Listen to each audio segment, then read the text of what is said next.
Welcome to the Killer Innovation Show, the longest continuously produced podcast in history. Each week, Phil McKinney brings you the insights and strategies to amplify your creativity and innovation skills. Here's your host, Phil McKinney. Hello and welcome. I'm Phil McKinney.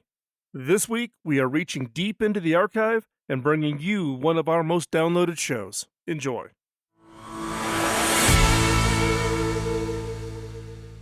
Welcome to Killer Innovations. I'm your host, Phil McKinney. We are here in Las Vegas with the Consumer Electronics Show. As you can probably tell from the audio quality, we are not in the mobile studio. We're actually squeezing in some interviews out and about, and this is one of those. We're actually doing this down at the Four Seasons Hotel here in Las Vegas. Cable Labs actually has an event later on this afternoon where we bring together a number of companies in what we call our Innovation Showcase. But we also do the what we call the accelerator programs throughout the fall timeline, where we select 3 to 4 companies a year, and we work with them to actually drive a product market fit aimed at specifically the industry we serve, which is the cable industry. And today's guest is actually one of those companies from our most recent Federator program. So, Rama, thanks for coming. Really appreciate it. Thanks so much, Phil. Thanks for having me here. So, yeah, normally I have all the Federator companies on the show, but you're one of those that we haven't had a chance to get it. And actually, I prefer to do these face-to-face. So, give us a little bit of background on yourself. Well, I'm a scientist by training, and here I am starting a SaaS company and running it for the last 2 years, right? So I'm a chemical engineer by my degrees, and I've worked most of my previous life before Blitz has been around thin films, smart films that are deposited on wafers, which go into chips. Also, I did a lot of research on biomedical substrates for microfluidic applications towards medical devices. So how do you go from that kind of, well, I mean, look, I always jokingly say, right, I started off my degree as I wanted to be an architect. And then I figured out it was a 5-year degree program, and I'm like, not going to happen. So it is interesting how people start down one path, but they go down a completely different path. Yes, it is. I mean, I find it pretty amazing myself about the winding journeys I've taken. But when I look back, they're all connected. And the fundamental thought process in my journey was solving problems. And I've always been an experimentalist, be it at home or at my work when I'm working with semiconductor equipment or vacuum chambers. And solving problems was an integral part of my daily life there. And I just wanted to make things efficient. And that's what got me all the way to Blitz. So is that, if we go back and look at your childhood, was that the thing you were doing? You're driving your parents nuts? Well, I had a lot of inspiration from my dad. I mean, I used to call him MacGyver, the Indian MacGyver, born and raised in India. But MacGyver was, somebody I followed even from there. And my dad was always fixing things. So luckily, it's not myself to blame. It's really him to blame. It's hereditary, right? Yes. And so give us a little bit of context and background on Blitz.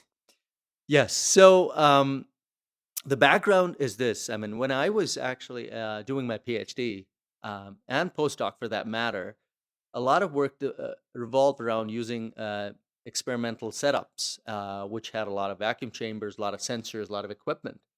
And every time something went wrong, because they all came from different vendors, they were complicated pieces of equipment with laser sources, for example, material deposition systems, and they all came from a different vendors manufacturing different pieces of that entire what we called a cluster tool.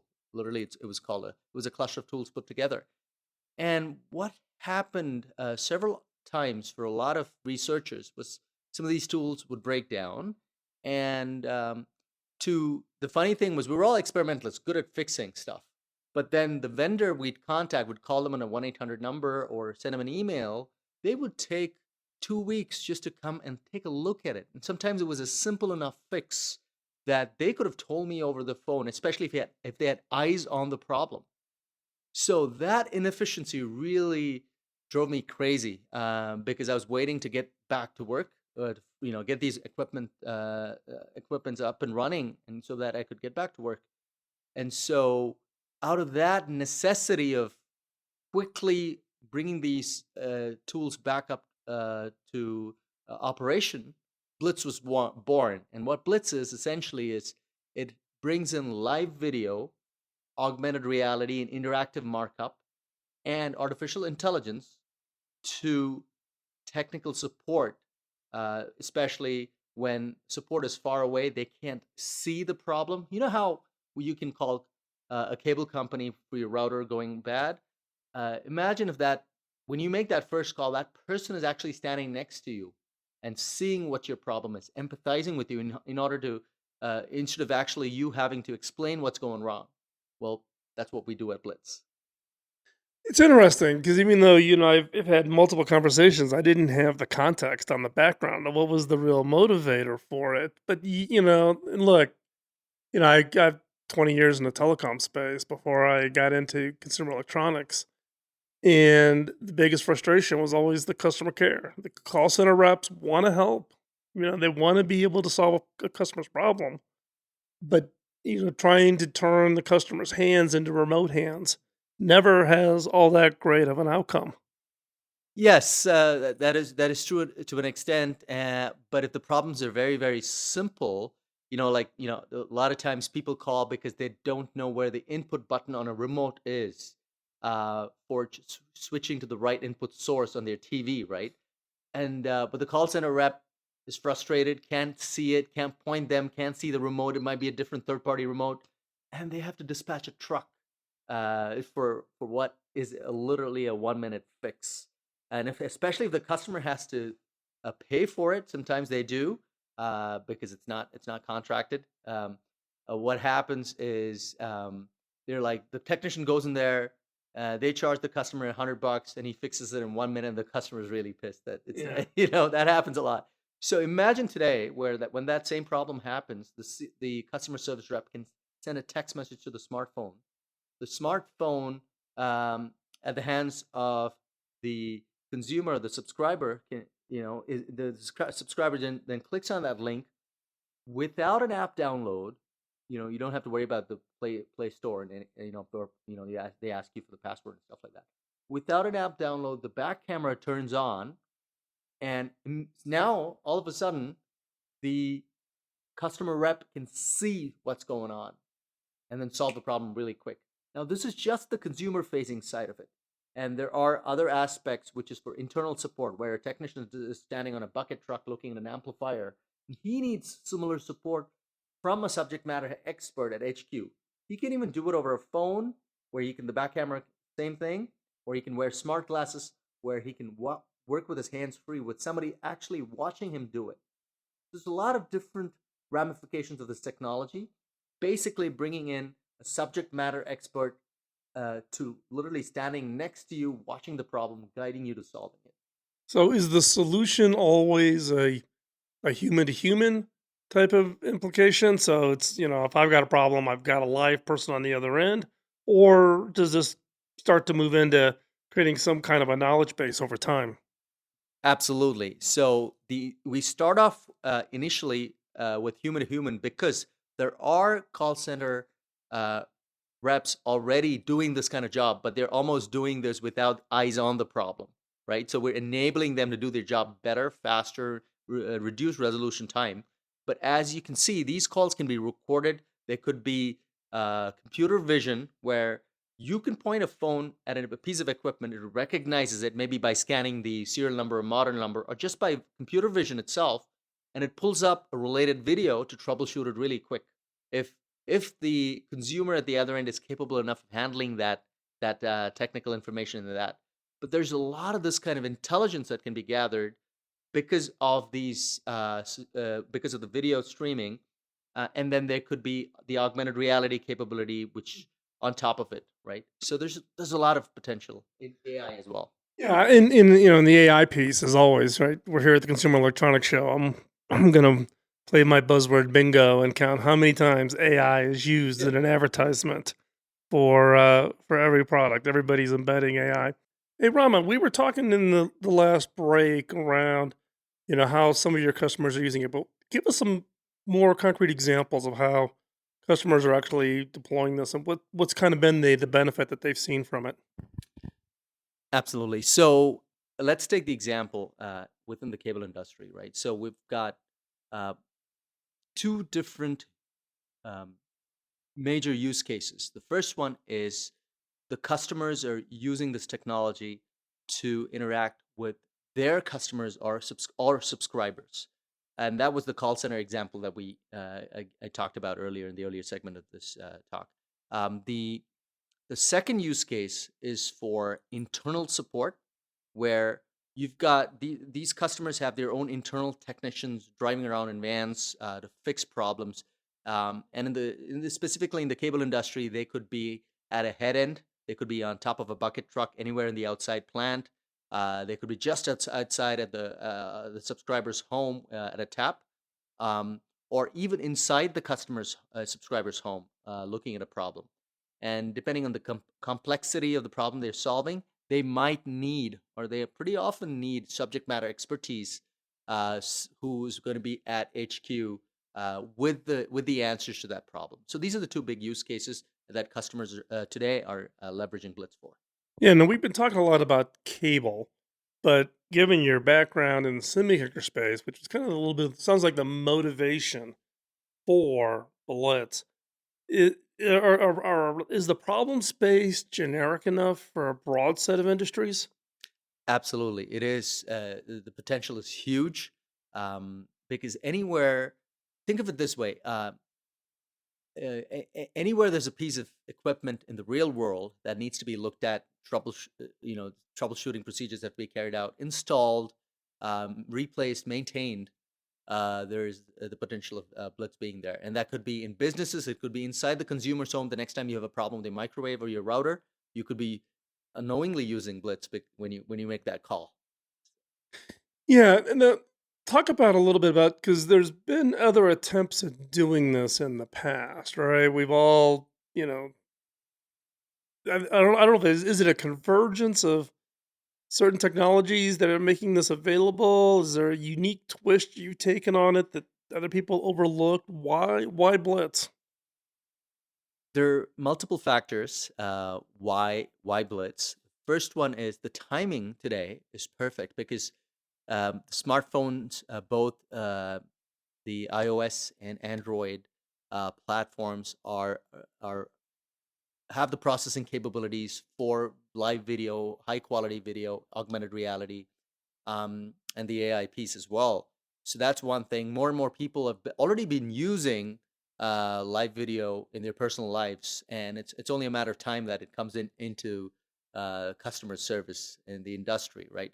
And the bandwidth is amazing, especially in the cable industry, right? So you need this is the bandwidth put to great use for exceptional customer support.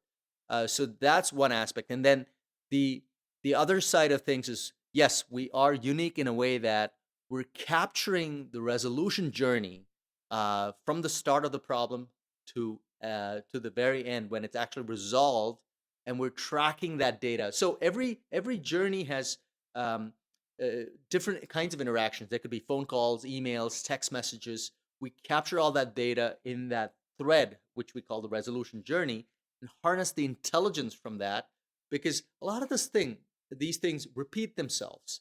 They repeat themselves in a disconnected fashion today with different text trying different methods without sharing them. So we bring them together and capture that tribal knowledge, and our AI and automation starts making use of that existing knowledge in a very efficient way so that the next time the same problem crops up, the time to resolve it is much, much faster because we know where the answers are.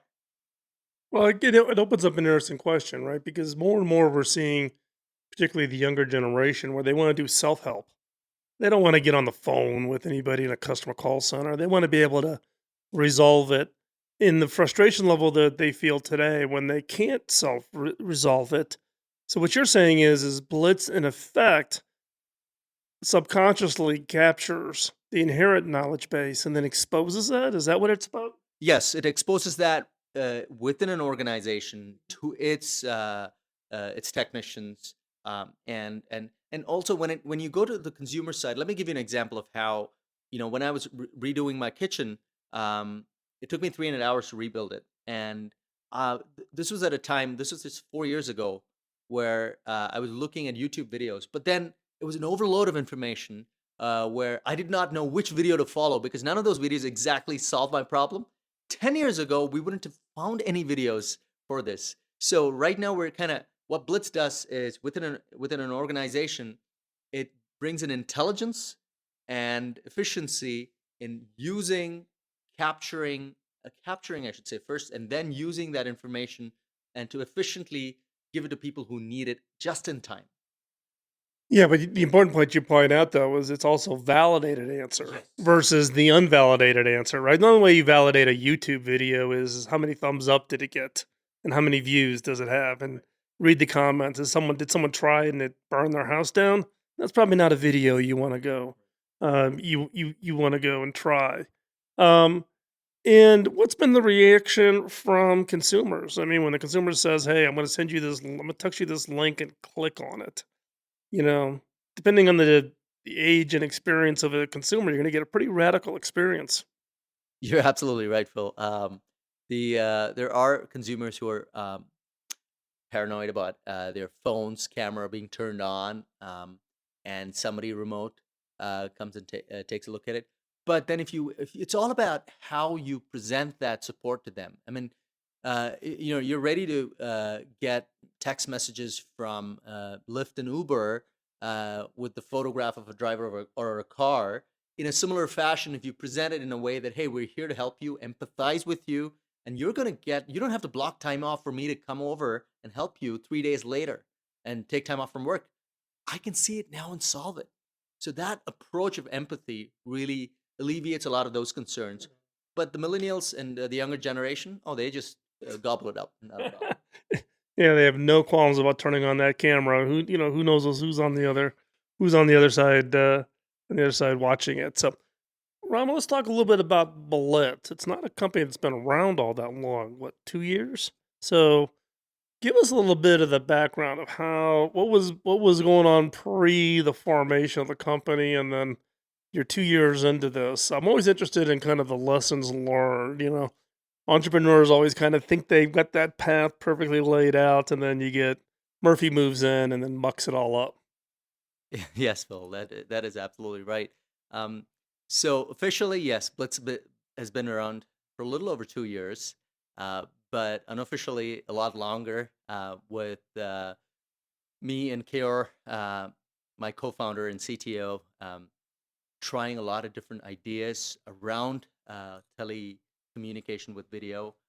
It all started with that housing project that really kicked things into action.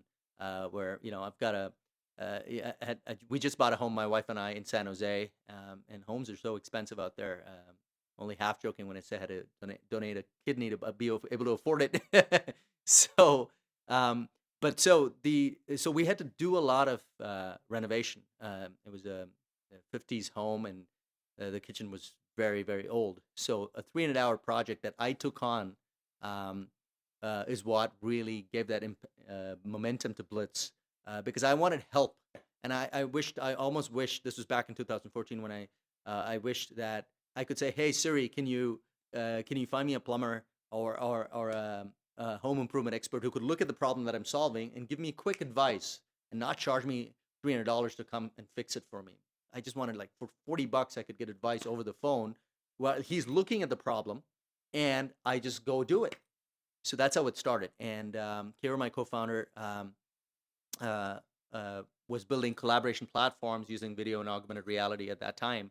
We put our heads together and tried out different applications of Blitz. And this is all in almost a year before Blitz was officially incorporated. In fact, we took it to the home improvement space first.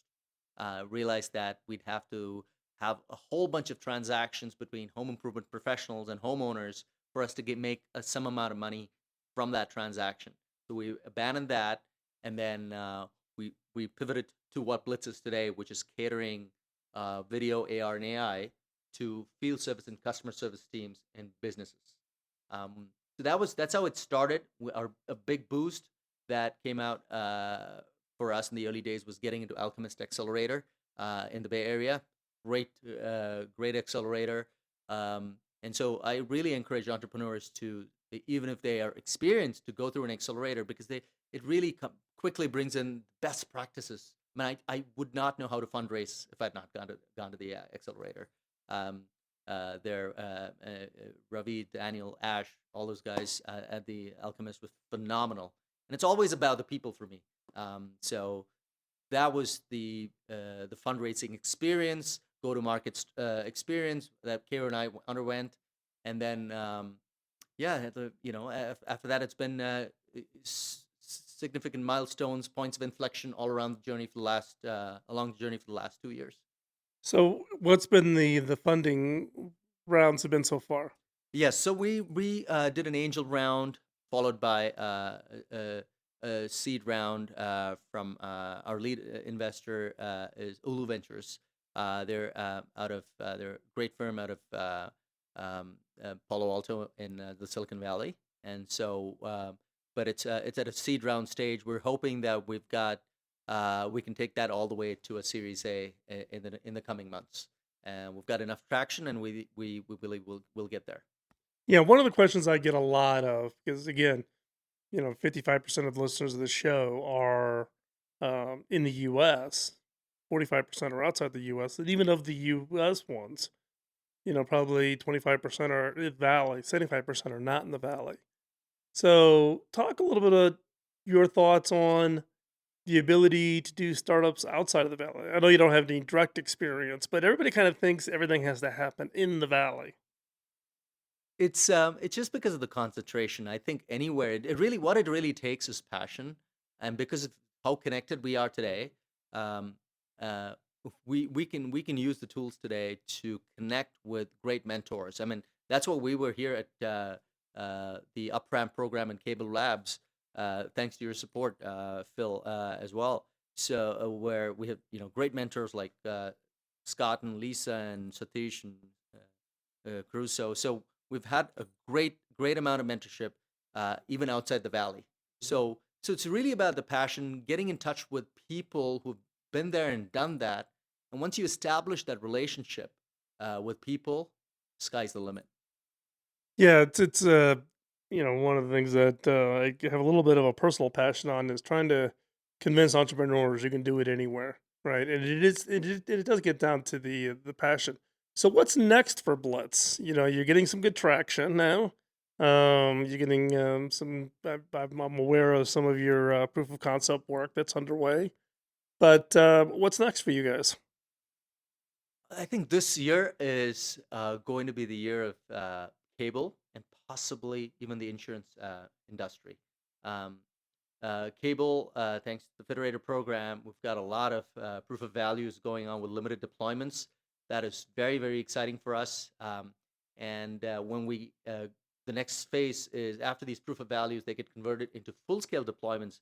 In which case, we're busy. We're going to be hiring and deploying to some of the large MSOs in this country is a formidable task, but it's exciting and challenging at the same time. So we're going to hire a lot of people, go implement this technology, and improve people's lives. Insurance is another big area where imagine just the same technology can be used for claims management, looking at damages, minimizing fraud in the insurance vertical. So that's another area where there's some traction happening.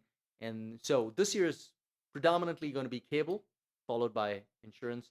And there are other industries we're looking at, but thanks to the support of the cable labs, we've got our work cut out this year for us.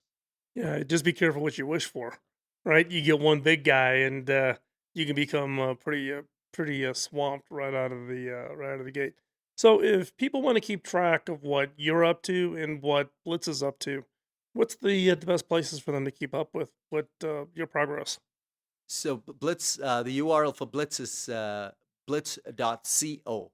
So, and there'll be blogs, there'll be updates, and of course, you can also follow us on LinkedIn and Twitter as well. These are the two. These are the website will pretty much get you most of the information that you guys need. Perfect. So it's blitz.co. It's blitz.co. So two Z's. Two Z's. I wanted to make sure it was a test. So you can hop on over. We'll have all those links over in the show notes over at Kill Innovations, so that you can check them out. Right? I think this is a proof point of innovation patience, because there's been a lot of attempts to try to do this in the past, but bandwidth wasn't there. The smartphones weren't quite there yet. A lot of people don't realize that, when Steve was doing the iPhone, he had it basically done, but then had to wait for 5 years to get another round of silicon and another round of, wireless broadband and all the right elements. And I think you are right. I think the timing for this, particularly with familiarity of people using video for family communications, it just becomes, just the natural extension. In my case, I just bought, 6 Facebook portal devices for all my grandkids and kids, so I can spoil my grandkids from remote, even when I'm traveling on the road. So, hey, Ram, thanks a lot for taking the time out today, joining us here on the show. Really appreciate it. And we'll stay in touch, obviously, and hopefully maybe have you back for an update at some point as Blitz continues on in its progress. Thank you very much. Thanks so much for your time and this opportunity, Phil.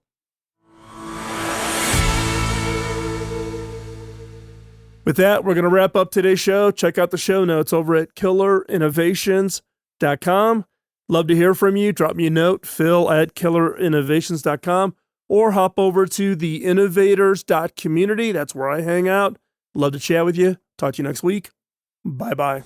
Podcasting nonstop since 2005, this has been the Killer Innovation Show on the Innovators Network.